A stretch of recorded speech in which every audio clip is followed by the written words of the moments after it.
अगर आप हिंदुओं से अपने अलग करके या हिंदुओं से विमुक्त दिखते हुए राजनीति करते हुए सत्ता में आ सकते हैं, ये अकल्पनीय है।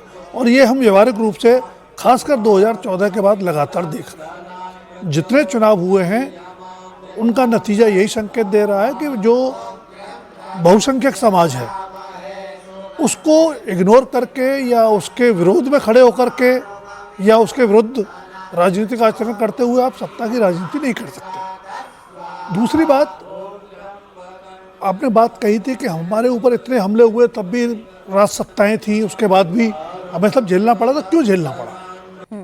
क्योंकि वो राज सत्ताएं आपस में बटी हुई थी, राजनीतिक स्वार्थों से प्रेरित थी, और वो स्वार्थ इतने संकीर्ण थे कि अपने पड़ोसी के साथ भी खड़े होने को तैयार नहीं होते थे।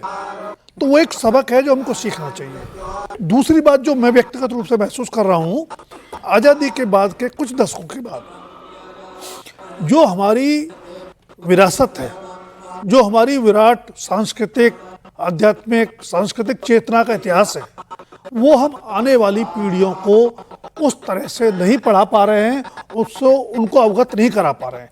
ये हमारी बड़ी विफलता साबित हो सकती है।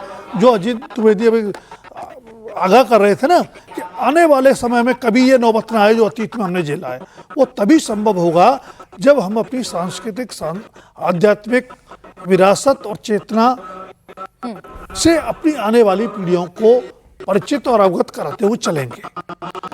बिल्कुल आप ठीक कह रहे हैं। एक बार फिर हम कोशिश करेंगे यदि निर्णय तक हमारा संपर्क स्थापित हो पाए, क्योंकि आप जानते हैं प्रधानमंत्री नरेंद्र मोदी का रोड शो है तो सिक्योरिटी की भी खासी व्यवस्थाएं रहती हैं और इसलिए कई बार संपर्क साधना थोड़ा सा मुश्किल हो जाता है। लेकिन दोनों तस्वीरें आप देखें, 11 मई 1951 की तस्वीर जिसमें सोमनाथ मंदिर का जो वो स्वरूप था जब सरदार वल्लभ भाई पटेल ने उसका पुनर्निर्माण कराया था, और फिर 11 मई आज की तस्वीर आप देखें, 2026 की तस्वीर देखें जब हम अमृत महोत्सव मना रहे हैं। विभाजित दुनिया को सोमनाथ का संदेश, यदि हम ये कहें ओम जी, तो आज के दिन में हम देखें अलग अलग कारणों की वजह से ये दुनिया विभाजित है। कहीं युद्ध की वजह से है, कहीं शक्ति की वजह से है। आप अमेरिका को देख लें, रूस को देख लें, ईरान को देख लें, इजराइल को देख लें। केवल एक शक्ति के पीछे भाग रही है दुनिया, तब अध्यात्म का केंद्र भारत हो सकता है, शांति का केंद्र भारत हो सकता है। तो बहुत बड़ा मैसेज यहाँ से जा सकता है। बिल्कुल सच है। आप अभी जो अजीत जी ने एक द्विवेदी जी को याद किया, मैं उस पंक्ति को पूरा कर दूं। द्विवेदी जी ने बहुत अच्छा लिखा जब वो तुलसी के बारे में लिख रहे थे। उन्होंने लिखा है कि भारतवर्ष का वास्तविक महानायक वही हो सकता है जो समन्वय की अपार चेतना लेकर आया हो।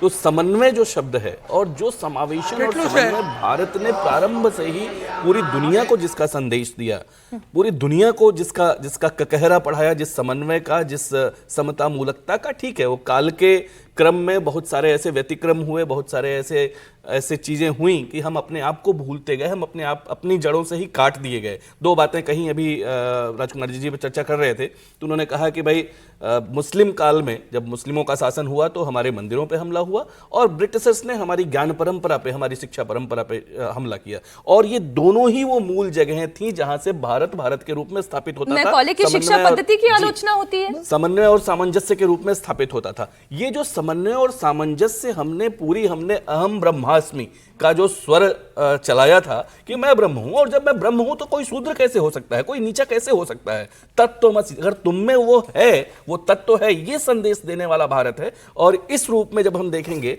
तो पूरी दुनिया को एक संदेश जो बहुत सारे खंडों में बटा हुआ है, भारत में भी जिस तरह के विखंडन का प्रयास किया जा रहा है या किया गया है बहुत सारी शक्तियों से, दुनिया भर में बहुत सारी शक्तियां लगी हुई हैं जो भारत को विखंडित आज भी करना चाहती हैं। वो सारे प्रयास करती हैं कि भारत को कितने धड़ों में, केवल अंग्रेजों ने ही डिवाइड एंड रूल की पॉलिसी नहीं अपनाई, उन्होंने तो बहुत स्पष्ट तरीके से अपनाई कि इस पे अगर लंबे समय तक राज करना है तो हमें इसको खंडों में बांटना पड़ेगा। वही दुनिया भर के लोग भी कर रहे हैं, लेकिन फिर भी उन सारी चीजों के बीच एकात्मता का संदेश, समावेशन का, सामंजस्य का, समन्वय का संदेश भारत ही दे सकता है।